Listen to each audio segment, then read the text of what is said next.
Hey everyone, how's it going? Welcome to another episode of TheChatt Show. I am Saptak, a singer-songwriter, music producer, content creator, and today we are going to talk about live performances. Now, for those of you who have tuned in for the very first time today, thank you so much. It means a lot that you took out time, searched for my name or TheChatt Show and found this video. For those of you who have stuck around all these years throughout my journey, I thank you from the bottom of my heart. It is because of my experiences and moments that I've shared with you all that I'm able to bring all of this content to you today. Now, today we are going to talk about live performances. We all know, as a musician, as a singer-songwriter, instrumentalist, music producer, somewhere we all want to take all of that music live to thousands and thousands of people, right? I mean, wouldn't it feel amazing if you are playing a stadium show and there isn't a single empty seat? But well, everybody knows that's pretty much the top of the mountain. But what does it take to sort of climb the mountain, to sort of decide and plan that journey? What all does it take?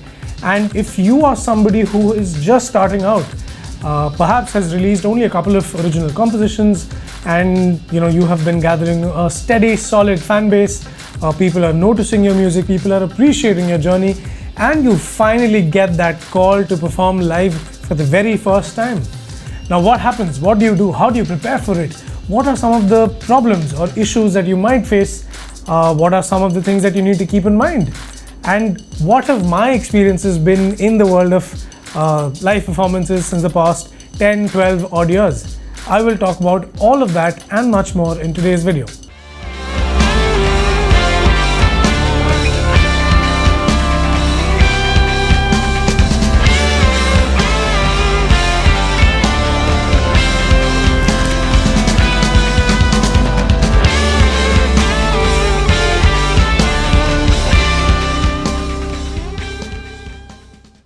Alright, so let's talk about it. You got that call, that one call that you've been waiting for the longest time, and you have now been booked and called to perform live. What's the first thing that you need to do? Now, it goes without saying, live performances is a different ball game altogether. You might be a complete champion in the studio, but a live performance might feel like a mammoth task to you. I know that because almost every musician starts off releasing music, especially in today's industry, where having a portfolio, a solid reputation is so important. So we all start by releasing our own covers, by releasing our own original compositions, but all of this, is in a studio setup. What happens when we get called to play live? First and foremost, put your band together, have all the structures ready, and go hit a studio space, a jam pad, a rehearsal space. It could be your living room, as long as you can practice there. For a live performance, you all need to be extremely well rehearsed. Do not attempt to play a live concert, a live performance, a live show if you are not confident as a band, if you're not confident as a collective of musicians. Because what happens is, in a studio setup, in fact, in some ways a live performance is the exact opposite of a studio setup. In a studio setup, if there are some things that are not up to the mark, if there are some shortcomings, all of those can be managed really well in the studio, in post-production. On the other hand, stuff which is just a little shy of the mark, things which are not meeting the standard, those get amplified in a live concert. Because, when you see people in front of you, when you know there are no second takes, when you know there's only one go that you get, even if there is one small mistake, that'll be evident, it'll be apparent, you will remember it. It'll show on your band members' faces. And if in the audience somebody's, trained enough or knows enough to catch those mistakes, then, stuff like that just sticks. So you want to make sure that you are extremely well rehearsed, you are confident with every single part, every single layer of the song, and that you leave nothing to chance. Second point is that always carry extra pieces of equipment when you go for the live performance. Carry extra cables, carry extra strings, if possible carry an extra vocal mic. If you have small amps, carry those in the car. Just keep it in the boot, because you never know. Amplifiers getting conked off is a pretty common phenomenon in especially smaller venues. So always carry extra pieces of equipment. Carry extra headphones, earphones, InEar monitors. You can never have enough of these, because Before you know it, somebody's headphone might stop working and you might have one extra, but somebody else's might get conked off. Then what do you do? And more often than not, venues don't always have extra pieces of equipment. So make sure you're carrying extra pieces of equipment. The third point is always, and this is a humble request, please reach soundcheck on time. Now, venues and performances are known to have delayed soundchecks. It's a fact. We all have faced it, we all experience it, we all know it. But despite that, when you're working with a band, when you're working with a bunch of musicians, it always helps to have all the people in one place, so that you as the frontman or the manager or the singer-songwriter whose name is at stake, it's good if you don't have to run around calling them, hey, where are you, by what time will you reach, what's the status and all that. You want to avoid all of that hassle on the day of the performance, right? You want everything to be smooth. So make sure you reach on time. Be reasonable about it, because we all know the drummer always checks first and the vocalist always checks last. Despite that, try to reach on time, try to reach together as a band, because as I said, you don't want any sort of hassle on the day of the performance. Next point is always have a very organized sound check, especially if you all are performing for the very first time. A disorganized, chaotic, loud, out of order sound check is a sure short way to ruin a performance. You might be the most talented bunch of musicians the country has to offer. You might have rehearsed extremely hard. You might have nailed every single part, but if your sound check was not on point, if you all did not get enough time to check your lines, check your parts, have a band check, then there's so much that can go wrong during the live performance, right? And even the live sound engineer that you will have, he or she or they have no idea of what your music is, especially if you're a new act. So what do you do in that case? The only time the live sound engineer gets to listen to your music is when you're checking your sound. So make sure you all have a very organized sound check. How do you do that? You take turns. Do not play when somebody else is checking their sound. Never ever do that. Just because you have an instrument or a mic in front of you and it can produce sound, do not do it, because it disturbs the person who's checking their sound, it disturbs the live sound engineer, it disturbs the overall vibe and energy of the place, the performance and the band. And wait for the engineer, the live sound engineer, to tell you what to do, when to do it, how to do it. Rely on them, trust them, because they have done it countless times, and you probably are a new artist, new on the block, and this is probably your first or second or your initial days of live performances. Next point is please always respect the stage technicians, the live sound engineer, and everybody else who makes sure that the performance goes well behind the scenes. It's a fact, no performance, no matter how big and successful and popular an artist you might be, you cannot have a good performance if the stage techs don't do a good job. You cannot have a good performance if the logistics people don't help you out. You definitely cannot have a good performance if the live sound engineer is pissed off at you or does not do a good job. Yes, they're a professional, they are supposed to do their job well, no matter what, but that does not mean you have to go ahead and, trouble them or whatever, piss them off or ruin their vibe. So always treat them with respect. Make sure you listen to what they have to say. More often than not, they are more experienced than you. They have worked with a plethora of artists, different kind of artists, and more often than not, they have a lot to offer. The next point is that always make sure that you get a band check in. Now, there are times when we do not get enough time for every individual member to check their sound. What do you do in that case? Make sure that you get band checks done. Even if you have just 10 minutes to plug and play, make sure that you play at least one song collectively as a band. What that does is, while the engineer, the live sound engineer, might not know what individual mics should sound like, ideally, they will have a very solid idea of what you should sound like as a complete band. And believe me, when the venue is small, you're opening for another act, when there's a time crunch, when people are growing impatient, a band check is what you want to get done with right away. The next point is band chemistry. Now, you might think, isn't it obvious? We've been rehearsing together, we are friends, we know each other, we've had lunches and dinners together. Why won't we vibe on stage? Now, on stage, when you're playing live, there are people in front of you, you're aware of your parts, you know every little mistake is going to be heard. There is no running away from it. In that moment, what happens is our brains start sort of panicking a little, we are a little conscious, and we forget to look at each other. We forget to enjoy the performance. We are so worried about getting our parts right that we forget that it is a performance. It's nothing but a social interaction where one party is performing, singing, playing, and the other party is enjoying it, listening to it, grooving to it, vibing to it. It is a social conversation, it is a social interaction. And the conversation is not just between you, the artists, and the audience. It is also a conversation between all of the band members on stage. Look at each other, smile at each other, enjoy each other's parts, compliment each other on stage. If somebody makes a mistake, go up to them, pat on their back, give them a side hug, do all sorts of things. Play like you're enjoying just a casual evening with your friends. If the band has chemistry, you automatically find it easier. You will find it easier to establish that chemistry with the audience members. And once that happens, it is just a cycle of energy and vibe and mood. Now, while we are talking about audiences, let's talk about another very crucial point. Think about it. So many people have taken out time to attend your concert. They have taken out time from their daily lives, their hectic schedules, and they've come to watch you perform live. They want to talk to you, they want to engage with you, they want to interact with you, crack jokes, talk to them, ask them questions, make them sing your song, teach them the part on stage. Do whatever you must, but interact with the audience members. Make sure they have a good time.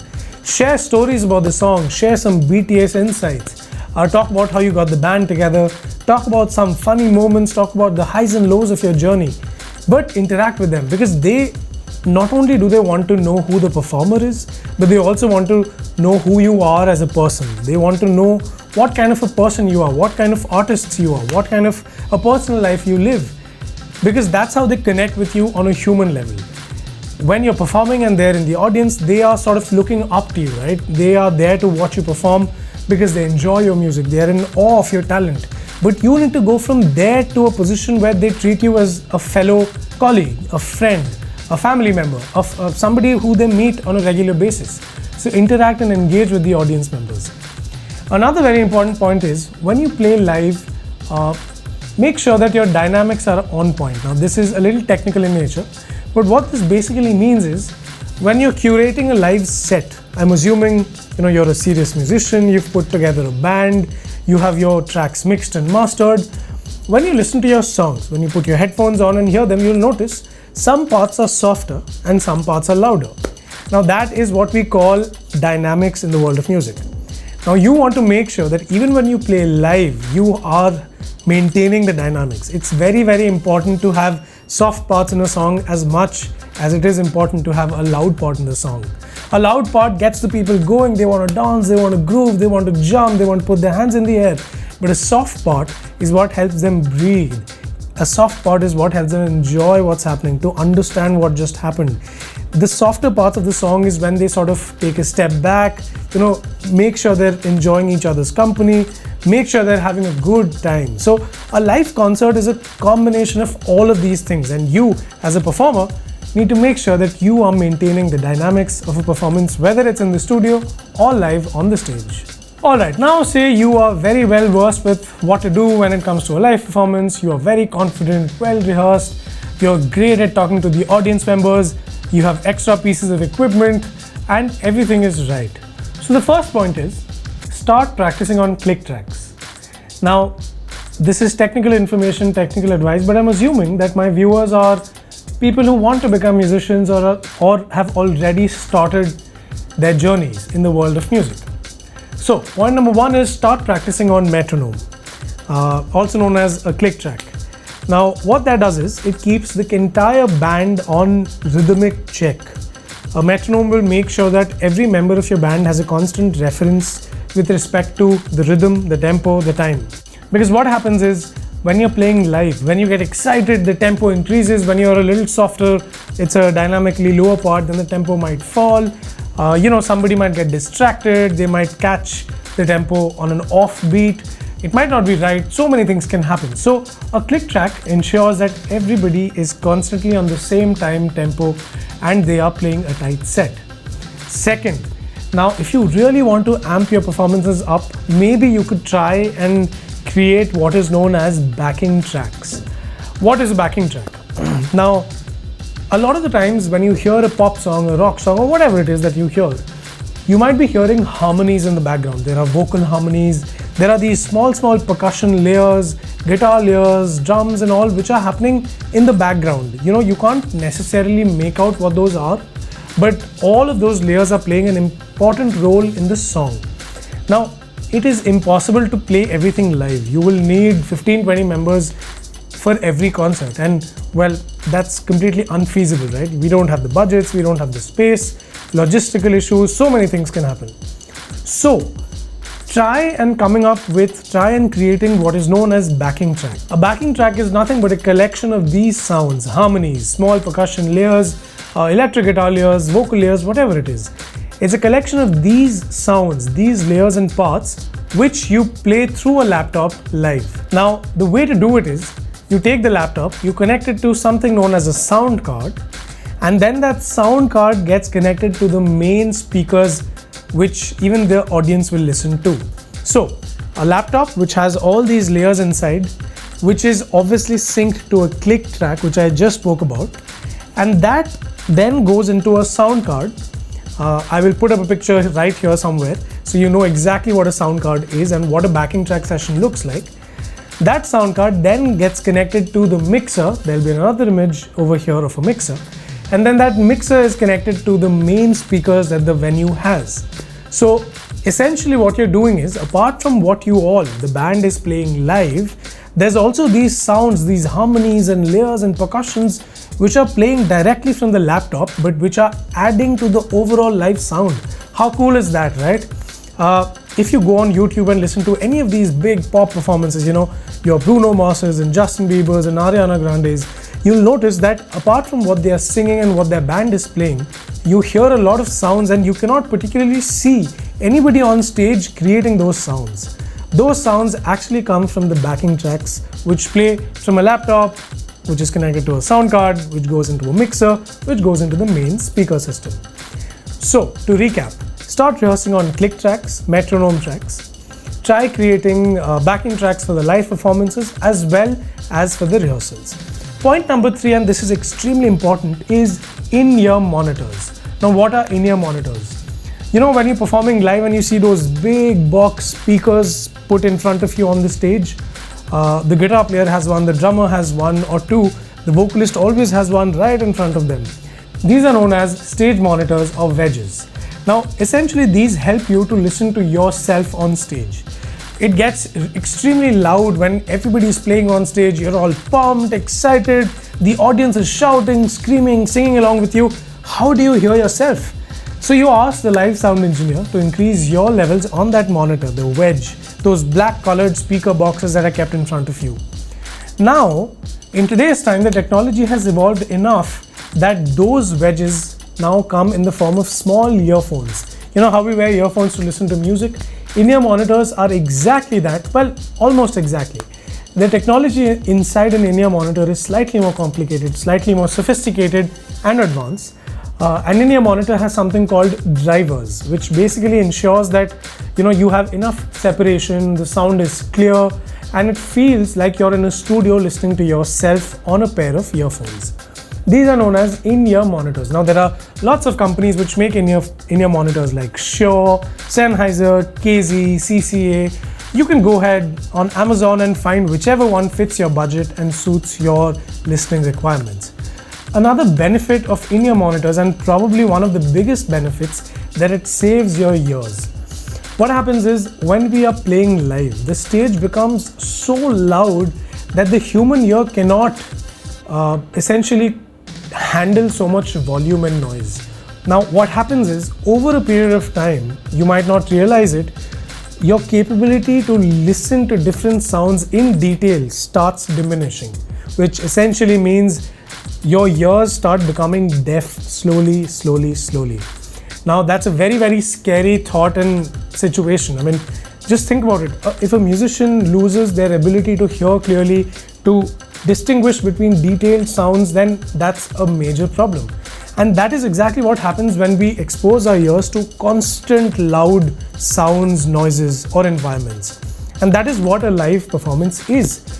Just think back to the last time you played live. The drums were playing loud, the electric guitar was on the amplifier, your vocals was coming back through the monitor, and everything was, there was everything happening at the same time and you were hearing all of that.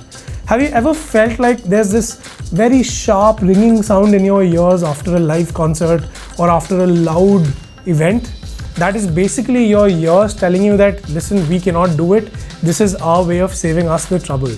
How do they do that? That sound, what you hear, is basically your ears unable to clear that noise. Your ears are still hearing that noise despite the actual event being over.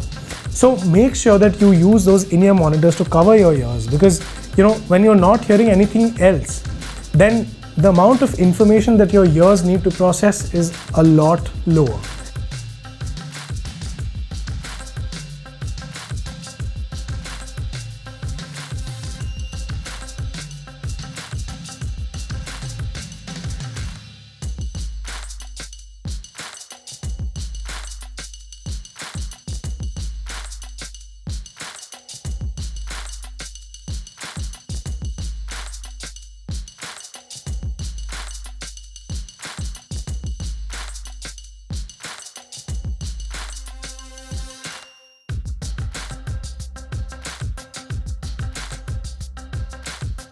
Now the next 3 points that I'm about to tell you are more to do with the live atmosphere more than the technicalities. The first point is always try and dress well and speak well on stage. Now you might feel that these are trivial matters, but trust me, when a band looks good on stage, when they dress sharp, they look good, and when they speak well, it goes a long way in establishing a lasting impression on the viewers and listeners. I don't mean you need to wear expensive clothes. I do not mean that at all. As long as you all are clean, tidy, dressed well, sharp, looking nice, wearing what you're comfortable with, wearing what you think suits you, and as long as you interact with the audiences, speak well. By speak well, I do not mean speak in English. Whatever your chosen language is, whatever your preferred language is, as long as you understand it and the audience understands it, any language is completely fine. Speak well. Have a smile on your face, dress well, do not look shabby, make sure you're groomed well. All of that counts, because a live performance is not just the sound that the audience hears. It's not just the music that you play. It's also the visual stimuli that they get. The way you look, the way you present yourself, the way you walk, the way you talk, everything counts when it comes to a live concert. The next very, very important thing is that as a band, you should always be ready to play a song even without backing tracks and metronome. Say you have prepared very, very elaborate backing tracks, you have rehearsed on backing tracks, you have rehearsed on click tracks, you start the song live, and suddenly something happens and your laptop shuts. What do you do then? Suddenly all the backing tracks are gone from the main speakers, the click is gone from your ears. You are only left with the band playing what they're playing. So always be in a position to play the song without backing tracks just as comfortably as you will with backing tracks. See, back in the day, essentially, when technology was not so advanced, there were no backing tracks, no metronome. People would solely rely on each other's experience, expertise, their band chemistry, how well they rehearsed together, how well they knew their parts. Now that culture over a period of time has evolved a lot with the dawn of in-ear monitoring technologies, with backing tracks, with laptops now being able to handle virtually any amount of load on stage. But it's always advisable to prepare the songs in such a way that even if your backing tracks stop working, you can play the song with equal ease. The last point is, as I had also mentioned in some of my previous videos, if you can and if the budgets permit, always get your live performances shot and clicked. Now you might ask me how it will help you amp up your live performances. The answer is, after a performance is done, when you put up videos and pictures of the live performances online, you are basically letting the world see what you are capable of. Say you do not get it shot, you do not get it clicked. Only the people who attended the live concert are aware of how good the performance was.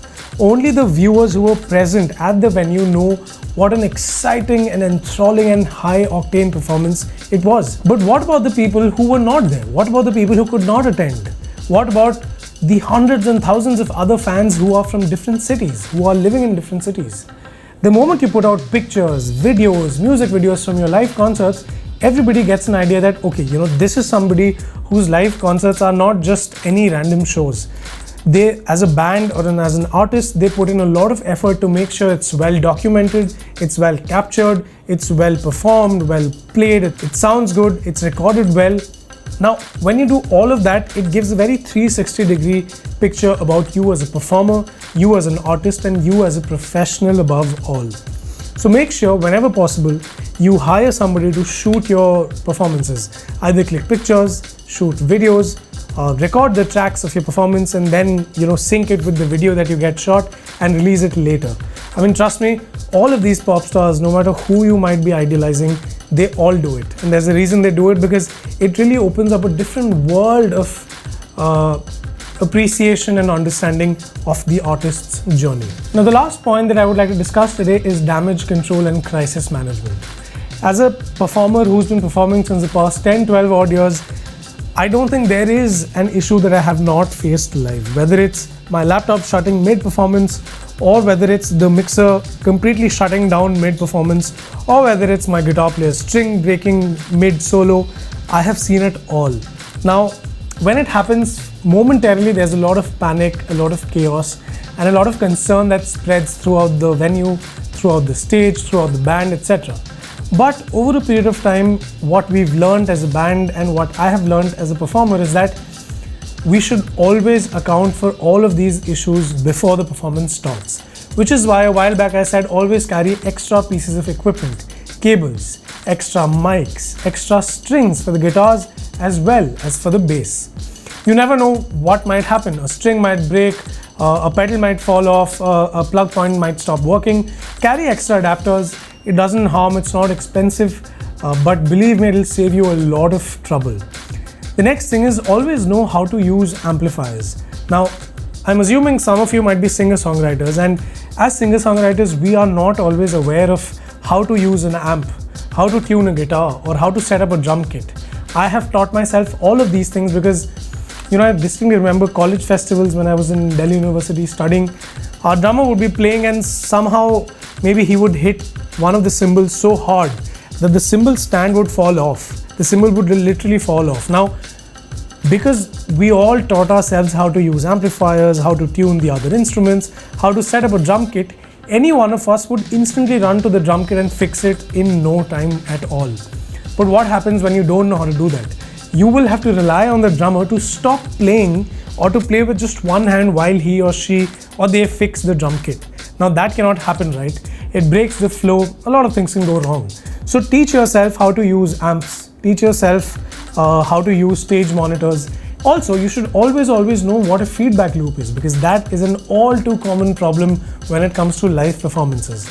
A feedback loop is basically when the sound coming out of your monitors gets captured by the mic in front of you, which then goes back into the monitor, comes again and gets captured by the mic. Now this creates a loop, and this leads to that very annoying and irritating high-pitched sound. You know what? I'll just play it for you. Here goes.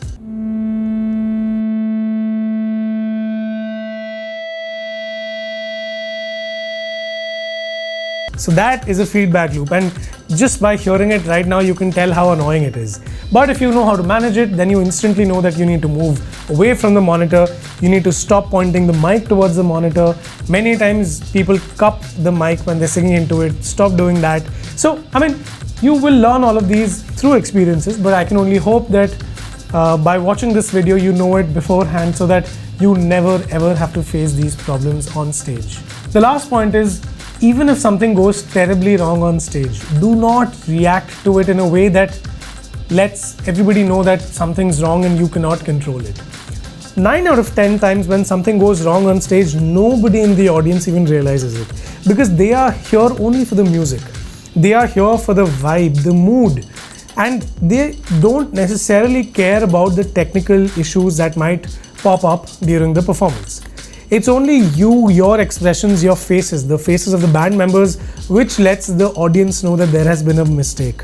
So try and be very easy about it. Try and be very cool, very calm and very composed about it. If you can see a problem, if you see a string is broken, if you see the laptop is not working, or if you see something else is wrong with the drum kit, for example, just be very cool and casual about it. Just walk there slowly, fix the thing and behave like nothing has ever happened. Because believe me, if you exude that kind of confidence and ability to manage crisis situations, it will only amp up your live performances. With that, we come to the end of this video, and I genuinely hope that whatever I said, whatever we discussed adds value to your journey, to your life, to your career. If you have anything to say to me, if you have any feedback, if you want my help with any other problems that you have been facing, put down a comment down below. My Instagram will be listed here. My email ID will also be listed here. You can hit me up on Instagram, write me an email, or again, as I said, put a comment down below.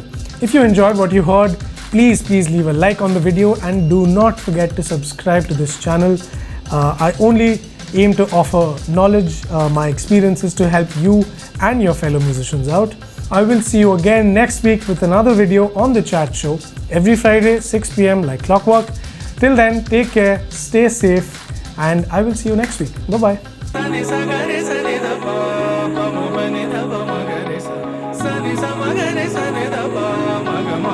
Sa